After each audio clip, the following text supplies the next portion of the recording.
ये बात है जून 28 की, जिसमें हमारे डिपार्टमेंट ने डिसाइड किया, डिपार्टमेंटल काउंसिल ने डिसाइड किया कि डिपार्टमेंट एक इंटरनेशनल वेबिनार होस्ट करेगा with collaboration of university in USA, United state of America.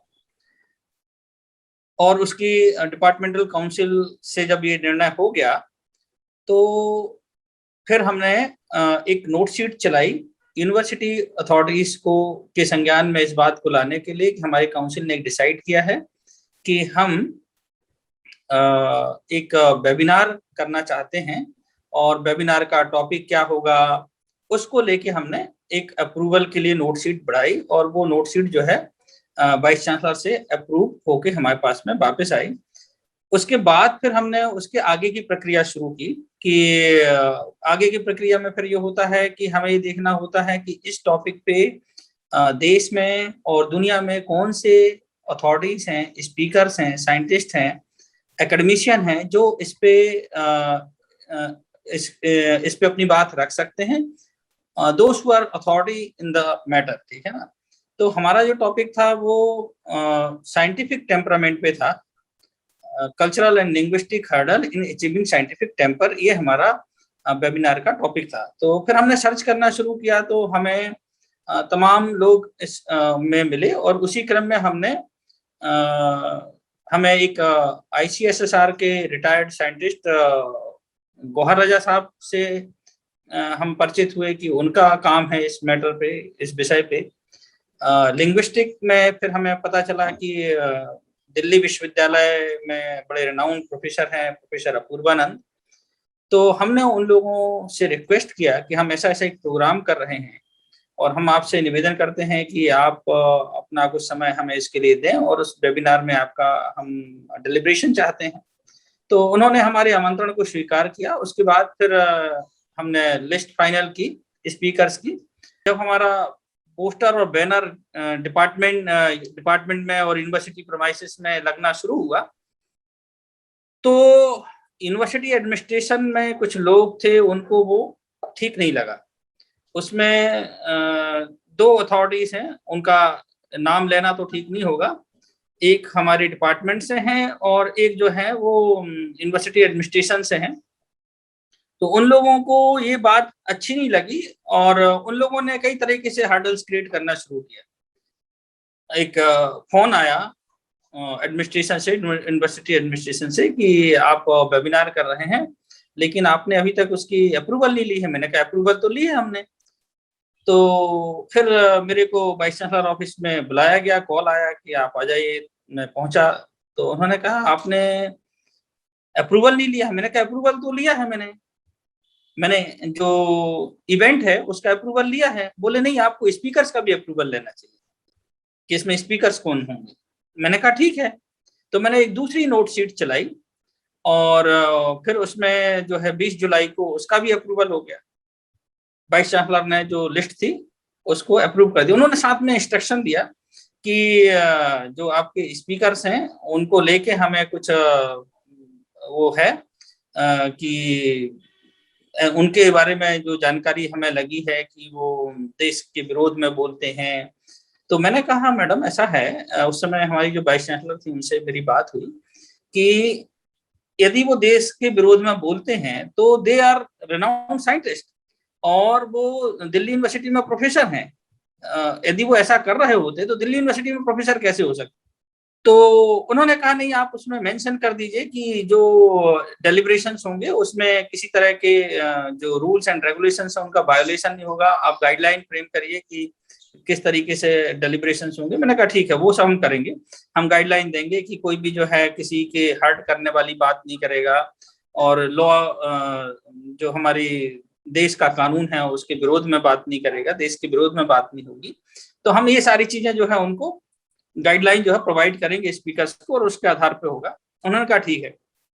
जब फाइल वापस में पहुंचती है एक उनके नेक्स्ट जो अथॉरिटी होती है रिटर्निंग में, तो उन्होंने उस फाइल को होल्ड कर लिया और 22 तारीख को एबीवीपी का एक ज्ञापन आता है कि ये जो गौहर रजा और अपूर्वानंद हैं, प्रोफेसर अपूर्वानंद और जो साइंटिस्ट हैं गौहर रजा ICSSR से, इनको लेके हमें आपत्ति है, और यदि ये लोग इस वेबिनार में शिरकत करते हैं तो जो अथॉरिटीज हैं, यूनिवर्सिटी अथॉरिटीज, उनके अगेंस्ट में हम FIR करेंगे, और ये जो वेबिनार है उसमें व्यवधान उत्पन्न किया जाएगा। तो मेरे को 23 तारीख को जब पता चला कि फाइल इन्होंने होल्ड कर रखी है, तो मैं उनसे बात की। मैंने कहा भाई ये फाइल आपने क्यों होल्ड कर रखी है? आप इसका वेट कर रहे थे कि पहले ABP का ज्ञापन आ जाए फिर हम फाइल पे डिसीजन लेंगे। तो मैंने कहा इसका मतलब है कि आपने ABP को इनवाइट किया है ज्ञापन देने के लिए? तो बोले नहीं, आप कैसी बात कर रहे हैं, ऐसी तो कोई बात नहीं है। फिर मैंने कहा फिर बात क्या है, आपने फाइल क्यों होल्ड कर रखी है? बोले नहीं, मेरे को जो ज्ञापन आया है उसके पहले तो उन्होंने कहा कि मैंने फाइल कर दी है, फाइल आप मेरे टेबल पे नहीं है, फाइल चली गई है। तो मैंने कहा मैंने पता करवाया है कि फाइल आपकी टेबल पे रखी हुई है, फाइल बाहर नहीं निकली है। ये टेलीफोनिकली बात हो रही थी, फिर मैं उनके पास पहुंच गया। मैंने कहा फाइल आपके पास में है, आप दिखवाइए। तो उन्होंने फाइल दिखवाई तो फाइल उनके टेबल पे मिल गई। बोले हाँ, ये मैंने अभी तक किया नहीं है। और तो मैंने कहा आप तो कह रहे थे कि आपने कर दिया है। ये मैटर जो है फाइल उन्होंने मेरे को दिया विथ नोटिंग कि the convener have to submit an undertaking. उसके बाद 24-25 तारीख में ये इंसिडेंट जो है और सीवियर हुआ, और 29 को पुलिस सुपरिटेंडेंट का एक लेटर आता है कि यदि ये वेबिनार होता है तो उसके पहले जो स्पीकर्स हैं और जो कुछ कतिपय संगठनों ने जो ज्ञापन दिया है उनसे चर्चा कर ली जाए, सहमति बना ली जाए। जो एंटी नेशनल माइंड के लोग हैं उसमें इस प्रोग्राम में स्पीकर हैं, ऐसा ज्ञापन आया है। और यदि ऐसा कुछ होता है तो धारा 505 के तहत जो ऑर्गेनाइजर्स हैं उनके अगेंस्ट कार्रवाई की जाएगी। आफ्टर दैट लेटर जो हमारी ऑर्गेनाइजिंग कमेटी थी वो अंडर थ्रेट हो गई।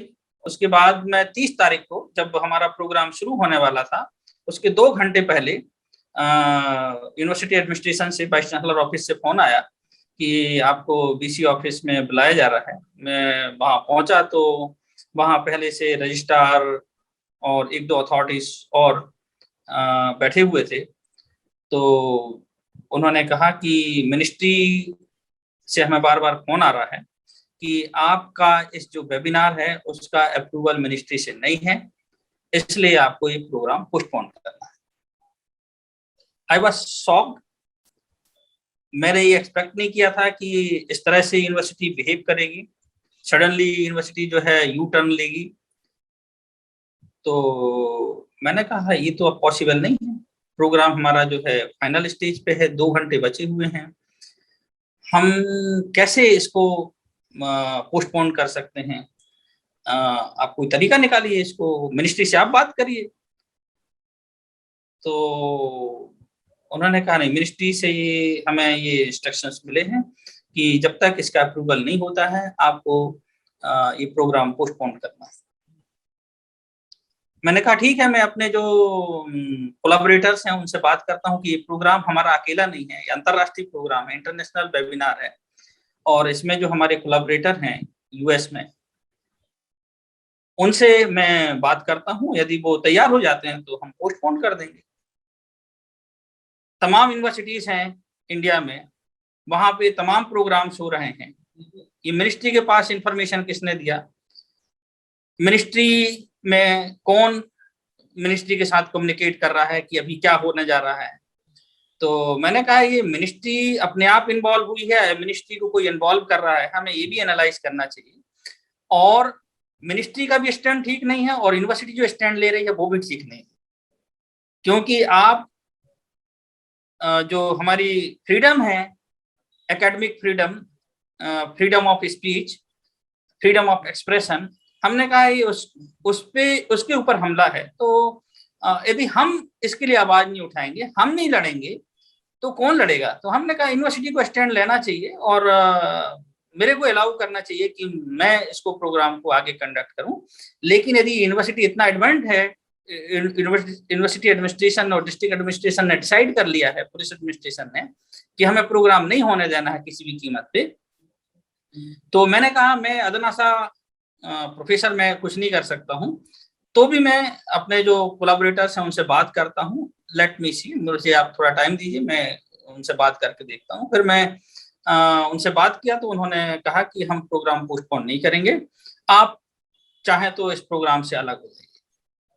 फिर हमें जो है प्रोग्राम से अपने आप को विड्रॉ करना पड़ा। सागर यूनिवर्सिटी जो था उसने प्रोग्राम से विड्रॉ किया, मतलब मैं एज ए कन्वेनर जो है एक लेटर लिखा वाइस चांसलर को कि जो आपने ये पत्र दिया है, रजिस्ट्रार का लेटर था कि आप पोस्टपोन करें जब तक अप्रूवल नहीं आया था, तो मैंने कहा इसके रेफरेंस में मैं ये आपको अवगत कराना चाहता हूं कि जो यूएस में हमारे कोलैबोरेटर हैं वो इससे प्रोग्राम को पोस्टपोन करने के लिए तैयार नहीं है, और ऐसी परिस्थिति में मेरे पास एक ही ऑप्शन है कि हम जो है सागर यूनिवर्सिटी इस प्रोग्राम को से विड्रॉ कर ले। ये विड्रॉ का लेटर हमने उनको दिया। जैसे ही प्रोग्राम हमारा शुरू होना था, उस समय पे पुलिस डिप्लॉय कर दी गई डिपार्टमेंट, बल्कि सुबह से पुलिस डिप्लॉय कर दी गई थी।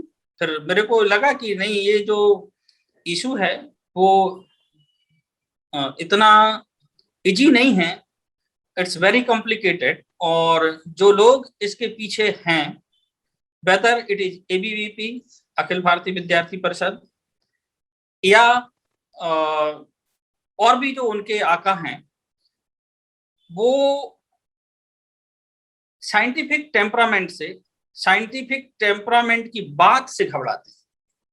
उन्हें इस बात से खतरा महसूस होता है कि हम विश्वविद्यालय में यदि 100-150 लोग साइंटिफिक टेम्परामेंट पे बात करेंगे तो उनकी नींव हिल जाएगी, उनकी जो पृष्ठभूमि है, उनका जो जिस धरातल पे वो खड़े हुए हैं वो अनसाइंटिफिक है। उन्हें इस बात से खतरा महसूस होता है। ये सिर्फ एक यूनिवर्सिटी के विड्रॉल का सवाल नहीं है, बल्कि एक इंटरनेशनल फोरम पे, उसमें सिर्फ भारत नहीं था, सिर्फ भारत के विश्वविद्यालय आईआईटीज नहीं थे उस प्रोग्राम में, बल्कि उसमें कनाडा, पोलैंड, इंग्लैंड, क्रोएशिया, तमाम देशों के साइंटिस्ट उस वेबिनार से जुड़े हुए थे। लेकिन इसके बावजूद भी मैंने सोचा कि नहीं, इस मैटर को जो है हमें जुडिशियरी के संज्ञान में भी लाना चाहिए कि इस तरह की सही हुआ है। तो फिर मैंने जो एडवोकेट्स हैं, हर्ष पराशर और पीयूष, उन लोगों से मैंने बात की, और उन लोगों से फिर मैंने रिक्वेस्ट किया कि इसको लेके एक पिटीशन जो है हम डालना चाहते हैं हाई कोर्ट में। तो उन लोगों ने फिर इस पे संज्ञान लिया, और उन लोगों ने बहुत ब्रिलियंट पिटीशन जो है हाई कोर्ट में दायर किया, और उसके हमें अच्छे परिणाम मिले हैं। हमारे जो जज महोदय हैं, न्यायाधीश महोदय हैं संजय द्विवेदी, उन्होंने पिटीशन को स्वीकार कर ली है, और विश्वविद्यालय को, मध्य प्रदेश शासन को और पुलिस सुप्रिंटेंडेंट को 3 सप्ताह में जवाब देने के लिए नोटिस जारी किया इस पिटीशन पे।